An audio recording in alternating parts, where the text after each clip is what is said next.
E aí eu me tranquei dentro do banheiro e eu comecei a orar sozinha. Eu me ajoelhei e eu comecei a falar, Deus da Bíblia, se esse Deus aqui existe mesmo, eu peço que o Senhor me prove, porque eu não aguento mais. E orei, fiquei orando e esqueci essa oração até que eu sonhei com uma igreja.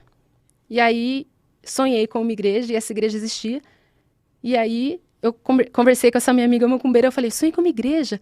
E ela me incentivou, ela, vai então, é um sinal para você. E ali eu fui atendida. Eu fui liberta do álcool e das drogas, consegui um emprego e um lugar para me ficar. E aí eu saí da boate, né, porque um cliente acabou se apaixonando por mim e meio que a revelação daquela garota da noite se cumpriu. Olha que louco isso. Ela disse que eu ia sair de lá, né, e se cumpriu, aconteceu. E era uma garota da noite, né, então tem muita gente que fala, meu, como? Como isso é possível? Deus usa quem Ele quer. Deus não tem nojo de ninguém, entendeu? E aí ele se apaixonou por mim, me tirou daquela vida e eu decidi, eu tentei, né, seguir uma vida mais digna, mais decente, porque eu meio que já estava cansada daquela vida, mas eu ainda tinha muitos vícios, né, e eu viciei mesmo, porque eu bebia todas as noites, porque eu era tímida. Então, para eu conseguir trabalhar, eu tinha que beber. Eu bebia muito e eu me tornei uma jovem alcoólatra já. E nessa vida é inevitável o não uso de drogas. São poucas mulheres que não usam drogas e eu acabei usando. Então, quando eu saí dessa vida, eu já estava, tipo, destruída em tudo, né? No meu psicológico, na minha alma. Por mais que eu tentasse seguir uma vida decente, eu não conseguia, não tinha força para isso, né? Porque eu já estava destruída. Só que eu comecei a trabalhar em um salãozinho de cabeleireiro e finalmente eu conheci uma verdadeira cristã. Né, porque durante muito tempo eu conheci os falsos cristãos, que sempre me julgavam, me criticavam, né, me apedrejavam, falavam que eu era do capeta, que eu era do demônio, só coisa ruim, né? E essa mulher, ela me amou. Ela simplesmente me dizia, você é preciosa, você tem valor, você tem qualidade. Ela sempre lançava palavras de amor sobre mim. Né? Ela não olhou para o meu vício, ela não olhou para a minha roupa, ela não olhou para aquilo que eu fazia. Ela me amou como ser humano, e ela era cristã.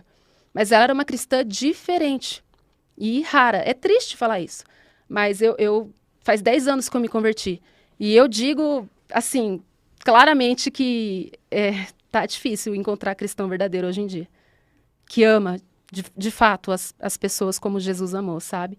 Mas ainda existe, mas tem que dar uma procurada, né? Infelizmente, os falsos cristãos têm envergonhado bastante a Igreja de Cristo, porque se você for ver, conversar com qualquer um na rua que não seja cristão, tem uma resistência à igreja. A maioria, até minha mãe tem, até minha família tem. E eles viram tudo que Deus fez na minha vida. E quando eu chamo eles para ir para a igreja, eles já têm uma resistência. Não, eu acho legal o que Deus fez na tua vida, eu acho lindo, mas não quero igreja, sabe? Porque aconteceu já muita coisa assim que acabou manchando, né? A igreja evangélica está muito manchada, né? Mas ainda existem as pessoas que seguem a Jesus, tipo, de fato, na simplicidade, na humildade, no amor. E essa mulher, ela foi um anjo na minha vida. Um anjo. E aí ela me convidou para ir para a igreja com ela e eu fui. Era uma igreja pequenininha, simplesinha. E chegando lá tinha um profeta. Vocês já viram um profeta alguma vez? Não. Acho que não. Vocês acreditam na existência de profetas? Eu não sei se a gente tem o conceito de um profeta ainda. Profeta é uma pessoa que, tipo, seria um mensageiro de Deus, assim, uma pessoa que tem uma ligação direta e ouve a voz de Deus e entrega a mensagem e passa. Você encontrou. Sim, isso provavelmente isso a gente acredita, sim. Sim. E eu não sabia que existia profeta. Eu só tinha assistido a novela Profeta, da Globo. Pra mim, era lenda, era filme. Profeta. Eu falei, oxe, como assim profeta? E aí eu fui nessa igrejinha pequenininha e tinha um profeta lá. E eu falei, como assim profeta?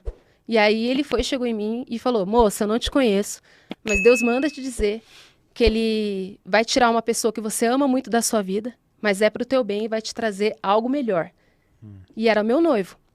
O meu ex-noivo era um homem rico, que ele tinha me tirado da boate e ele estava me ajudando com essa nova vida, mas ele não conseguia me ajudar, por exemplo, na parte dos vícios. E ele era ateu também, mas ele era uma pessoa muito gente boa, nunca me fez mal nem nada, digo isso com respeito ao meu marido que está aqui, mas faz parte da minha história. E eu entendi que era ele. Eu falei, como assim? Mal entrei na igreja, já estou perdendo? Né? Já vai sair? Eu meio que não quis aceitar. E E aí, na mesma semana, ele me ligou terminando tudo. Só que detalhe, ele que me sustentava, porque ele me tirou da vida, da noite, e eu tinha duas opções. Ou eu ficava tentando viver na dignidade, recomeçando do zero, ou eu voltava para a noite. Só que foi acontecendo várias coisas, tipo um reboliço mesmo, uma reviravolta, que hoje eu entendo que fazia parte já do plano de Deus, que é o famoso fundo do poço. Né? Uma menina que tinha tudo, dinheiro e roupas de grife, essas coisas. E aí eu perdi esse meu ex-noivo, ele saiu da minha vida, e aí eu já fiquei sem dinheiro, e no lugar que eu trabalhava, o salão começou a ficar sem movimento, a mulher teve que me mandar embora, a mesma mulher que me conquistou, infelizmente, coitada, ela não teve o que fazer, estava sem movimento, ela falou, Dani, não vou conseguir te manter aqui. Aí eu perdi o noivo, perdi o emprego, e hoje eu falo isso abertamente, minha mãe permite falar, que eu acabo expondo a minha mãe, mas ela me permite falar isso, porque hoje ela mudou, hoje minha mãe mudou, assim como eu mudei também. Só que a minha mãe foi e acabou me expulsando de casa, porque eu não tinha mais dinheiro para ajudar. E meio que sustentava ela com o dinheiro da noite. E acontece muito isso, né? Muitas mulheres acabam sustentando a família com esse dinheiro. E aí eu fui para o fundo do poço. Eu fui para a rua. Eu não tinha onde morar, não tinha onde trabalhar e não tinha onde me sustentar. E a opção que eu tinha era voltar para aquela vida, mas eu não quis. E eu falei, dessa vez eu passo fome, mas eu não volto para essa vida. E aí a surpresa do meu testemunho é que envolve muitas coisas, por isso que eu estou aqui, que eu acabei pedindo ajuda para algumas pessoas da igreja e eu levei porta na cara. Quando eu cheguei no fundo do poço, quando eu não tinha o que comer, não tinha onde morar. Mas eu acredito que tudo isso foi permissão de Deus. E quem me tirou da rua foi uma mãe de santo. Foi uma macumbeira. E ela chegou até mim, ela já me conhecia de vista, e ela falou, oi Dani, tudo bem? Tudo. Ela, o que você está fazendo aqui? Eu falei para ela, não tenho para onde ir. E ela se abaixou, me olhou nos olhos e me disse, agora que você chegou no fundo do poço, é só subir. Foi Deus que usou ela. Uhum. Ali eu vi Deus usando ela, quebrando paradigmas, não usando só evangélico. Ele usou uma garota da noite, depois ele usou uma macumbeira para falar comigo. Deus usou. E eu fiquei 6 meses morando com ela, ela me tratou super bem, ela nunca me desrespeitou, ela me deu comida, chuveiro, cama, nunca me cobrou nada. Era um barraquinho, era uma casa bem simplesinha. E nesses 6 meses eu comecei a ler a Bíblia sozinha. Eu parei de ir para a igreja, né? Porque eu meio que fui desprezada. E aí eu comecei a ler a Bíblia sozinha, dentro da casa dela. E era assim, por isso que eu não tenho preconceito, porque eu tive experiências com pessoas diferentes da minha religião e pessoas boas, entendeu? Por isso que eu fiz questão de estar aqui mesmo. E ela sempre me dizia, ela era muito amável comigo. Ela falava, Dani, se você quiser escutar um louvor, pode escutar. Às vezes eu vou escutar meu ponto aqui, tá bom? Eu falei, não, tudo bem, a casa é sua, você que manda. Né? Eu tô aqui de favor, mas ela sempre foi muito agradável comigo.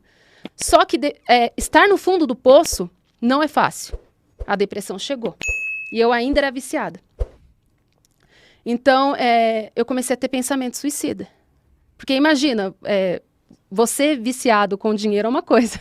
Agora, você viciado no fundo do poço é depressão na certa, né? Tipo, perder tudo não é fácil. Falência é uma bomba. É uma bomba. E começou a vir pensamento suicida. E eu pensando em me matar, só que eu já estava lendo a Bíblia. E aí eu tive uma decisão. Eu falei, já sei, eu vou tentar descobrir se esse Deus existe. Se esse Deus da Bíblia aqui. Porque quando eu li a Bíblia, eu entendi que o Deus Criador era um Deus que falava com as pessoas, que descia na terra e se comunicava com as pessoas. E isso para mim foi um choque. Porque para mim ele era um Deus intocável, inacessível. Então quando eu li na Bíblia que ele tinha contato com as pessoas da terra, eu fiquei maravilhada com a história, né? Mas eu não sabia se ele era real ou não. Eu li, mas para mim era tipo uma lenda. Mas sabe quando você chega naquele ponto da sua vida que você não tem nada a perder? Por que não tentar? Por que não tentar descobrir se ele é real ou não? E aí eu me tranquei dentro do banheiro e eu comecei a orar sozinha. Eu me ajoelhei e eu comecei a falar, Deus da Bíblia, se esse Deus aqui existe mesmo, eu peço que o Senhor me prove, porque eu não aguento mais, eu vou me matar, eu não aguento mais essa vida.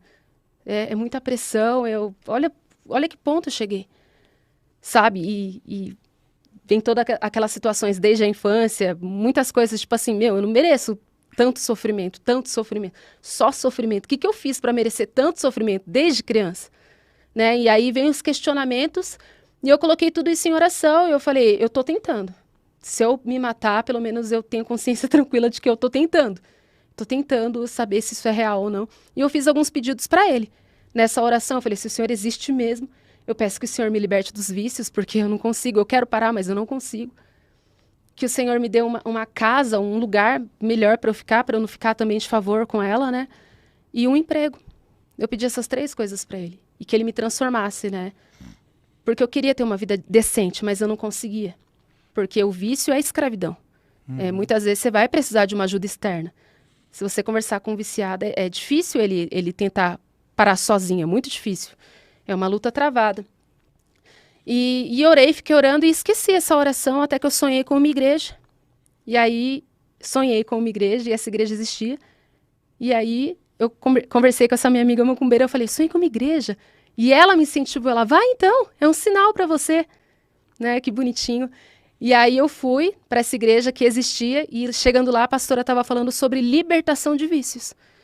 E ela falou, você que tem vícios, vem aqui para frente. E eu fui, porque eu queria parar de beber. Para mim, tudo estava sendo válido. Né? O que fosse, estava dentro, eu queria parar. E chegando lá, ela falou, você tem vícios? Aí eu falei os vícios que eu tinha. Ela falou, você quer parar? Eu falei, quero. Ela, você crê que Jesus pode fazer isso por você? Eu falei, creio. Por que não, né? E aí ela falou, então vai para sua casa que nós estaremos orando por você. Vamos fazer um círculo de oração aqui. Eu nem sabia o que era isso. Eu falei, tá bom, obrigada. E continuei minha vida. Fui pro barzinho beber com os amigos depois de uns dias. E lá dentro do bar, eu fui beber um copo de uísque bem vagabundo e um copo de cerveja. E na hora que eu fui beber, me veio uma ânsia. E eu falei, estão me vendendo... Era barato, né? Estão me vendendo bebida estragada. Tava com um cheiro de esgoto e merda, desculpa a palavra. Tava muito pesado, assim, o cheiro. E eu quis brigar com o garçom. Eu falei, meu, vocês estão me vendendo bebida estragada. Ele, não, tá tudo bem. Aí os meus amigos pegaram a bebida e cheiraram. Dani, tá normal. E aí eu fui tentar beber de novo e aí veio aquela ânsia muito forte. Tipo, quase vomitei minhas tripas. E aí eu fiquei brava, porque eu não tava conseguindo beber. E eu queria beber, mas eu não tava conseguindo. E já faz 10 anos que eu fui liberta da bebida e das drogas dentro de um bar, de maneira instantânea. São poucos que passam por isso, mas eu passei por isso. Passei por essa libertação. É um milagre, né? É algo sobrenatural. Nem eu acredito que eu vivi isso, de tão surreal que foi. Mas a partir daquele dia, eu comecei a sentir nojo da bebida e das drogas. E a partir desse momento que eu fui liberta, né, que eu parei de beber, eu não tinha mais vontade mesmo. Tanto é que, na mesma semana, essa ex-patroa que me ganhou para Jesus, ela me chamou de volta para o emprego. E aí eu consegui o emprego. E um vô meu, que eu não via há muito tempo, pai do meu pai, me encontrou na rua e eu perguntei para ele se tinha um quartinho para mim ficar. E ele falou que tinha. E ali eu fui atendida. Eu fui liberta do álcool e das drogas, consegui um emprego e um lugar para me ficar. Era um pedido simples. Da parte da bebida não era simples, né? Mas os outros 2 era simples. Mas para quem está no fundo do poço, né? Para quem precisa, até o fel é doce. O mel, para quem muito come do mel, enjoa. Mas para quem está com muita fome, até o fel é doce. Então eu vivi isso. Eu estava ali num ponto de me matar. Eu estava ali numa situação de desespero. Eu não tinha mais esperança. Quando eu fiz essa oração e fui atendida, ali eu revivi. Ali foi algo que me trouxe a convicção. Ele existe. Porque ele me atendeu. Eu fui muito específica com ele. E ele me atendeu. Só que, como vocês podem perceber, foi algo totalmente meio que fora da igreja. Foi algo muito particular. Entre eu e ele, assim, dentro do banheiro. Por isso que eu falo, eu não imponho para as pessoas. Eu divido, eu compartilho a minha história. Quem quiser acreditar, acredita. Mas é algo assim que é pessoal, é particular, mas eu não posso deixar de contar, porque eu sei que isso é luz, é esperança na vida de muitas pessoas. É o poder da fé, né? Eu vivi um milagre.